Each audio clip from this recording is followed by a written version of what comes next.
The Rings of Power, Episode 4. We arrived to the middle of the season. Let's see. The opening scene is Miriel's dream, the great wave foreshadowing the fate of Numenor. So far, this was the closest point to Tolkien's writings, since it was precisely Miriel, the last Numenorian mentioned on the island, silently watching as the waves crash on Armenelos. If you're not familiar with the Silmarillion, let me confirm your suspicions. Numenor is Tolkien's version of Atlantis. In fact, the book states that one of the many names for the island is Atalante, meaning the Fallen One in Quenya. That's why I found Numenor's architecture and style of clothing particularly well depicted on the show. In this episode, we got a few more glimpses, all resembling ancient Greek trends. I still regret though that the Numenorians themselves do not resemble Tolkien's description, since they should be very imposing, with the average Numenorian towering over 6 feet and a half. Next, we attend to an argument between Miriel and Galadriel that ends up with the latter made prisoner. The tone for this scene seems intended to be a comic relief, but this doesn't fit Galadriel's personality, nor Miriel's for that matter. But the worst element here is that Miriel keeps dismissing Elendil as a lesser nobleman, while he was in fact the leader of the most powerful house of Numenor, besides the royal family, since he was descended from the line of kings too.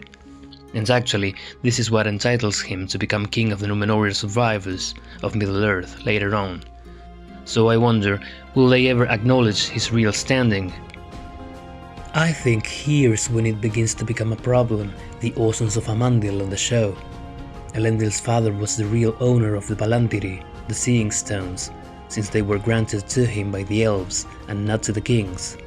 Amazon chose to make them Miriel's property instead, and not to the good, since the visions Miriel sees through the stone seem to show the destruction of Numenor in advance, and, for some reason, the queen seems to think it's her father's fault for following the old ways.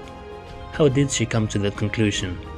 Seems like a plot hole to me, given that Numenor's people as a whole are already turned against the ancient customs, and she knows it, so she should have reached quite the opposite conclusion.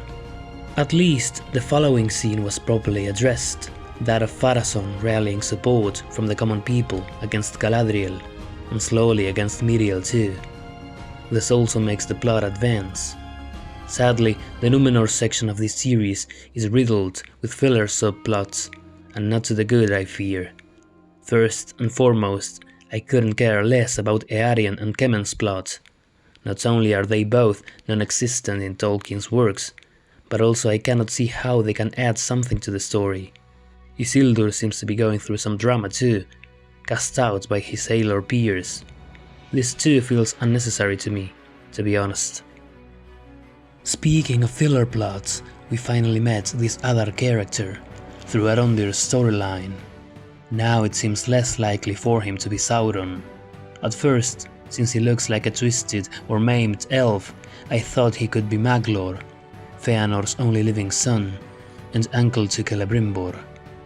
He has roughly the looks of an older elf, and, like Maglor, seems to be full of scars, and he also speaks Quenya, the language of the Noldorin people, although it makes no sense that he does so with Arondir, who, being a Sylvan elf, shouldn't speak Quenya.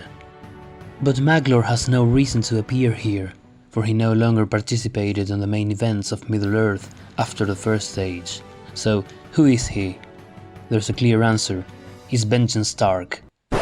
Okay, but jokes aside, seeing how he seems to care for the orcs, I believe he could be one of the original elves that Morgoth twisted and tortured when he was trying to create the race of the orcs at the dawn of time. That would explain his scars and why the orcs call him Adar, which means father. But, as of now, that's only a theory. And not a strong one, mind you. But at least it picked up my curiosity a little and made my interest on Arondir's story go up.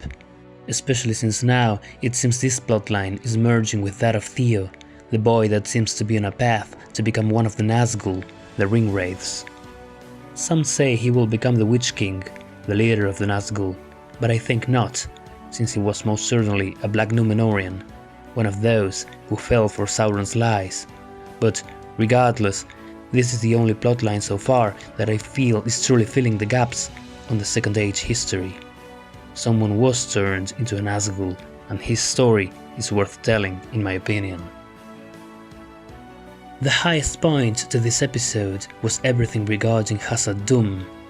We are finally attending to the construction of the realm of Eregion, with the joint effort of dwarves and elves, and both realms were quite well represented. They even cared to show that even being the best relationship ever between elves and dwarves, there was room for distrust among them. Prince Durin tries to hide the discovery of Mithril even to his friend Elrond, and that was spot on, since this was one of the most precious things to the dwarves, and certainly the one that they held with most secrecy. This part felt a little slow-paced, but even so I enjoyed seeing again the mansions of the dwarves and the developments of Durin's relationship with his father and with Elrond. To be sincere, after the many disappointments of Numenor, the dwarves are carrying the show on their broad shoulders so far. As always, if you like this content, please give me a like and subscribe, and join me next week for next episode. See you soon.